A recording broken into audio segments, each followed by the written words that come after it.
बिस्मिल्लाहिर्रहमानिर्रहीम। नाज़रीन अस्सलाम वालेकुम, मैं हूँ इमरान वसीम। नाज़रीन, प्रोग्राम का आगाज़ हम करेंगे जो आज इस्लामाबाद पुलिस की जानिब से नेशनल प्रेस क्लब पे जो हमला किया गया और प्रेस क्लब में मौजूद सहाफ़ियों और स्टाफ को जिस तरीके से बेरहमाना अंदाज से, बहमाना तरीके से जो तशद्दुद का निशाना बनाया गया, इस खबर से अपने वीडियो लॉग का आगाज़ करेंगे और इसके बाद हमारे प्रोग्राम से जुड़ी जो दीगर अहम खबरें हैं, जिनकी हेडलाइन, जिनके टाइटल्स थंबनेल पे आप नाज़रीन ने पढ़े हैं, फिर उन खबरों की तफसीलात भी आपकी खिदमत में पेश करेंगे। लेकिन व्लॉग का आगाज़ करने से पहले आपसे दरख्वास्त कि चैनल को सब्सक्राइब कर लें, बेल आइकॉन का बटन प्रेस करें, वीडियो पसंद आए तो इसे लाइक और शेयर ज़रूर कीजिएगा। नाज़रीन, जो आज इस्लामाबाद पुलिस के एहलकार इस्लामाबाद नेशनल प्रेस क्लब के अंदर जिस अंदाज से घुसे हैं, वो प्रेस क्लब के अंदर जाना नहीं, घुसना नहीं, बल्कि उसे जो सहाफ़ती तंजीमें हैं उनकी तरफ से प्रेस क्लब पे हमला और दहशतगर्दी का वाक़या करार दिया गया। अब ये वजह क्या बनी कि इस्लामाबाद पुलिस के एहलकारों को इस अंदाज से नेशनल प्रेस क्लब के अंदर घुसना पड़ा? और जब इस्लामाबाद पुलिस के एहलकार अंदर गए, ना प्रेस क्लब के स्टाफ को छोड़ा गया और वहाँ पर मौजूद सहाफ़ियों को भी डंडों से, लातों से, मुक्कों से तशद्दुद का निशाना बनाया गया। नाज़रीन, रिपोर्ट ये हुआ है कि ये वाक़या, ये इंसिडेंट होने से पहले अवामी जो एक्शन कमेटी है उसके कारकुनान प्रेस क्लब के बाहर एहतजाज कर रहे थे। अब उसमें वकला भी शामिल थे, उसमें ख़वातीन भी शामिल थी। लेकिन इस एहतजाज के दौरान दोनों फरीकैन के माबैन जो एहतजाज करने वाले थे, अवामी एक्शन कमेटी थी, और वहाँ पर जो पुलिस के एहलकार सिक्योरिटी की जिम्मेदारियाँ सर अंजाम दे रहे थे, उन दोनों के माबैन तनाव इतना बढ़ा कि पुलिस की जानिब से उन्हें गिरफ्तार करने का फैसला किया गया। दर्जनों मुजाहिरीन को गिरफ्तार कर लिया गया। लेकिन कुछ मुजाहिरीन उस गिरफ्तारी के खतरे से डर के प्रेस क्लब में दाखिल हो गए। फिर उनको गिरफ्तार करने के लिए ये इस्लामाबाद पुलिस के एहलकार इस्लामाबाद क्लब में, प्रेस क्लब में दाखिल हुए और वहाँ पर तशद्दुद का निशाना बनाया गया। साफ़ियों को तशद्दुद का निशाना बनाया गया। जो स्टाफ था उन पे वायलेंस किया गया। जो क्रॉकरी थी उसे, क्रॉकरी को तोड़ दिया गया। अब नाज़रीन, जो वाक़या पेश आया है, इस वाक़े पे जितनी भी सहाफ़ती तंजीमें हैं, PFUG के जो सदर हैं अफजल भट्ट साहब, नेशनल प्रेस क्लब के जो सदर हैं, उनकी तरफ से इसकी शदीद अल्फाज में मज़म्मत की गई है। और ये वाक़ई में ही एक शर्मनाक इक़दाम था इस्लामाबाद पुलिस का और काबिल मज़म्मत इक़दाम था। नाज़रीन, जब ये बात वज़ारत दाखिला के वज़रा तक पहुँची, मोहसिन नकवी तक पहुँची, तो उनकी तरफ से वज़ीर मुमलिकत तलाल चौधरी को फ़ौरी तौर पे नेशनल प्रेस क्लब भेजा गया। वहाँ पे साफ़ियों का इजलास होने जा रहा था। नेशनल प्रेस क्लब की मुंतखब काबीना ने अपना इजलास बुला लिया था। वहाँ पे आके तलाल चौधरी साहब ने माफ़ी मांगी कि इस वाक़े की इंक्वायरी भी करवाई जाएगी और जो ज़िम्मेदारान हैं उनके खिलाफ एक्शन भी लिया जाएगा।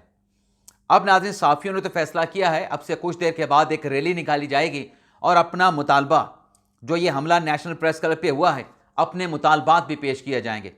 लेकिन नाज़रीन, हुकूमत की तरफ से खबर ही आई है कि वज़ीर दाखिला मोहसिन नकवी के इस मामले पर नोटिस लेने पे एक इंक्वायरी कमेटी, एक इंक्वायरी टीम, तहकीकाती टीम तश्कील दे दी गई है, जिसमें साफ़ियों के नुमाइंदों को भी शामिल किया जाएगा और जो पुलिस के एहलकार हैं, जो इस तशद्दुद में, जो इस हमले में मुलविस हैं, उनके खिलाफ एक्शन, उनके खिलाफ कार्रवाई भी की जाएगी। अब देखते हैं कि जो कुछ हुआ और जो मनाजिर आज प्रेस क्लब में देखे गए, जो कि सोशल मीडिया पर भी वायरल हुए, नाज़रीन, ये किसी तरीके से भी इसको अप्रिशिएट नहीं किया जा सकता। ये बदतरीन वाक़या था, स्याह-तरीन इक़दाम था, शर्मनाक इक़दाम था। लेकिन इसके साथ साथ नाज़रीन, मोहसिन नकवी साहब को ओहदे से हटाने की खबर भी चल रही है। लेकिन ये जो ओहदा है, ये ना तो वज़ारत दाखिला का है, यानी ना वज़ीर दाखिला का है, ना चेयरमैन PCB का है। मोहसिन नकवी साहब के खिलाफ जो एक कैंपेन भारत मोदी सरकार लेके चल रही है कि एशिया कप जीतने के बाद हमें विनिंग ट्रॉफी क्यों नहीं दी गई, उस ट्रॉफी के ना मिलने पे भारत को इतना रंज है, हालांकि साजिश भी भारत की थी। भाई, आप जीते थे एशिया कप, आप पाकिस्तान के क्रिकेट बोर्ड के चेयरमैन से और जो चेयरमैन हैं एशियन क्रिकेट काउंसिल के, आप उससे ये ट्रॉफी वसूल करते और कहते हैं कि हम ये ट्रॉफी पाकिस्तान से जीत के आए हैं। ना सिर्फ पाकिस्तान से ये ट्रॉफी जीती है बल्कि एशियन क्रिकेट काउंसिल के जो चेयरमैन हैं, जो कि दरअसल पाकिस्तान क्रिकेट बोर्ड के चेयरमैन भी हैं, उनके हाथों से पाकिस्तान को शिकस्त देके हम ये ट्रॉफी वसूल की है। लेकिन भारत ने, जो कि सियासत खेल में मुतारिफ करवा चुका था, उसकी तरफ से फैसला किया गया कि मोहसिन नकवी से ट्रॉफी नहीं लेंगे। तो मोहसिन नकवी साहब ने वहां पे प्रिंसिपल स्टांस लिया था कि ट्रॉफी असूल के मुताबिक, ज़ाब्ते के मुताबिक एशियन क्रिकेट काउंसिल के चेयरमैन ने विनिंग कप्तान को देनी है, तो अगर कोई नहीं लेना चाहता तो फिर ट्रॉफी नहीं दी जाएगी। भारत ने मिन्नत समाजित भी की कि हमारी ट्रॉफी हमें दी जाए। मोहसिन नकवी साहब का जवाब यह था कि आप आएँ चेयरमैन एशियन क्रिकेट काउंसिल के ऑफिस में और आके आपका जो कैप्टन है सूर्या कुमार यादव, वो अपनी ट्रॉफी आके ले जाए। अब भारत को ये जो फैसला है मोहसिन नकवी साहब का इतना गिरां गुजरा है उनकी तबीयत पे कि अब भारत की तरफ से एक लॉबिंग शुरू कर दी गई है कि मोहसिन नकवी को एशियन क्रिकेट काउंसिल के चेयरमैन के ओहदे से बरतरफ करवाया जाए, एशियन क्रिकेट काउंसिल के चेयरमैन के ओहदे से हटवाया जाए। जो अब मोहसिन नकवी के खिलाफ तहरीक अदम एतमाद लाने की भारत जो है वो लॉबिंग कर रहा है। और अभी तक इस सिलसिले में जो भारत की साजिश है, जो श्रीलंकन क्रिकेट बोर्ड है वो भारत के साथ खड़ा है ज़राए की रिपोर्ट के मुताबिक, इतलात के मुताबिक, और जो बांग्लादेश क्रिकेट बोर्ड है वो पाकिस्तान के साथ खड़ा है। और जो अफगानिस्तान है, अफगानिस्तान कभी भारत की तरफ और कभी पाकिस्तान की तरफ देखता है। अभी उसका झुकाव जो है वो किसी की तरफ नहीं, लेकिन अगर फैसला करना पड़ा तो बज़ाहिर ऐसा लगता है कि उसका झुकाव अफगानिस्तान की तरफ हो जाएगा। लेकिन एशियन क्रिकेट काउंसिल के और भी मेंबरान हैं, क्या उनको वोटिंग राइट है? क्या भारत इस मकसद में कामयाब होगा? ये नाज़रीन देखना पड़ेगा। अब भारत को पता है कि ट्रॉफी तो हमें जाके ही लेना पड़ेगी, लेकिन भारत इस हजीमा से बचने के लिए कि जब हम पहले इनकार कर चुके हैं तो मोहसिन नकवी से ट्रॉफी क्यों लें? मोहसिन नकवी को तब्दील करके एक नया चेयरमैन एशियन क्रिकेट काउंसिल मुंतखब करवा के फिर उससे हम ट्रॉफी वसूल करेंगे। तो देखते हैं भारतीय क्रिकेट बोर्ड और भारतीय हुकूमत और मोदी सरकार अपने इस मकसद में कितनी कामयाब होती है। अगली खबर नाज़रीन आ जाते हैं। अगली खबर है नाज़रीन, वैसे नाज़रीन इस सहाफ़ियों पे हमले पे जो सहाफ़ती तंजीमों ने रद्दअमल दिया है, अगर तहरीक इंसाफ की तरफ से तैयब बलोच पे तशद्दुद किया गया, अगर इमरान खान की तरफ से सहाफ़ी एजाज़ अहमद के साथ बदसलूकी की गई, तो अगर उनके साथ पेश आए वाक़यात पे सहाफ़ियों ने तहरीक इंसाफ के साथ जो है कोई कंप्रोमाइज़ नहीं किया, तो यहाँ पर भी सहाफ़ती तंजीमों का जो मौक़िफ़ है वो बिल्कुल दुरुस्त है और हुकूमत अपनी गलती खुद मान रही है कि ये गलती हुई है और ज़िम्मेदारान को कैफ़े किरदार पर उनके खिलाफ कार्रवाई और एक्शन लिया जाएगा। अगली खबर नाज़रीन डिस्कस करते हैं जस्टिस मोहसिन अपने तारिक महमूद जंगेरी साहब की। एक तो नाज़रीन जैसे तारिक महमूद जंगेरी साहब ने सुप्रीम कोर्ट में एक पटिशन दायर कर दी है। अब उस पटिशन में जो सिंध हाई कोर्ट का फैसला है जिसमें उन्हें फरीक बनाने की दरख्वास्त को खारिज कर दिया गया था, जज साहब ने पैरवी नहीं की। जज साहब बात करके कमरा अदालत से बाहर आ गए और जज साहब जिस केस में पार्टी बनना चाह रहे थे उस केस के वकला ने भी दलाइल देने से इनकार कर दिया। तो केस तो सारा खुद वहीं पे ज़मीन बोस हो गया वकला के बाइकआउट की वजह से, वकला की जानिब से अदालत छोड़ देने की वजह से, कमरा अदालत में केस को आर्गू ना करने के फैसले की वजह से। अब कराची बार ने तो सिंध हाई कोर्ट का फैसला 2 से 3 दिन पहले सुप्रीम कोर्ट में चैलेंज कर दिया था। अब जनाब तारिक महमूद जंगेरी साहब, जज साहब जो 1 साल तक उन्होंने सिंध हाई कोर्ट से रिजू नहीं किया, बराह रास्त मुतासरा फरीक थे, वकला के सिंध हाई कोर्ट से रिजू करने से पहले जज साहब को चाहिए था कि वो सिंध हाई कोर्ट से खुद रिजू करते। कराची यूनिवर्सिटी के खिलाफ पे एकतरफा तौर पे फैसला दिया गया है, इस केस में कराची यूनिवर्सिटी से जवाब मांगा जाए, लेकिन जज साहब नहीं गए। और जब उन वकला की दरखास्तों पे सिंध हाई कोर्ट ने फैसला करने का इंदिया दिया कि पहले ये फैसला किया जाएगा कि ये दरखास्तें काबिल समात भी हैं या काबिल समात नहीं हैं, तो जज साहब वहाँ पे दरखास्त लेके पहुँच गए, तो वो दरखास्तें वहाँ से डिसमिस कर दी गई, मुस्तरद कर दी गई अदम पैरवी पे। अब जस्टिस जंगेरी साहब ने सुप्रीम कोर्ट में जो अपील दायर की उसमें उनका ये कहना है कि वहाँ पे क्योंकि मुझे फरीक नहीं बनाया गया तो लिहाजा 25 सितंबर का सिंध हाई कोर्ट का जो फैसला है उसको कलअदम करार दे के मुझे यहाँ पे जो कराची बार की जो ज़ाहिर सी बात जो अपील आ चुकी है उसमें पार्टी बनने की दरख्वास्त ही होगी। लेकिन आज सवाल ये पैदा होता है कि यहाँ पर तो अपील जंगेरी साहब ने दायर कर दी, अभी उनकी जो अपील सुप्रीम कोर्ट में आई है उसके मंदरजात सिर्फ इस हद तक मैंने मुलाहिजा किए हैं कि इसमें दरअसल जज साहब चाह क्या रहे हैं, उनके इस्तदा क्या है। इंशाल्लाह कल सुबह के व्लॉग में उनके पटिशन के मंदरजात पढ़ के उसमें खबर होगी, डेफिनेटली खबर होगी। वो खबर आपके साथ सुबह के व्लॉग में शेयर करेंगे। लेकिन आज सवाल ये है कि कल जो सिंध हाई कोर्ट में समाअत होने जा रही है, जो जहांगीर साहब ने खुद से वहाँ पे कराची यूनिवर्सिटी का फैसला, उनकी डिग्री को मनसूख करने का चैलेंज किया था, उस केस में अदालत ने, सिंध हाई कोर्ट के आईनी बेंच ने कराची यूनिवर्सिटी को जवाब और रिपोर्ट दाखिल करने का हुक्म दिया था।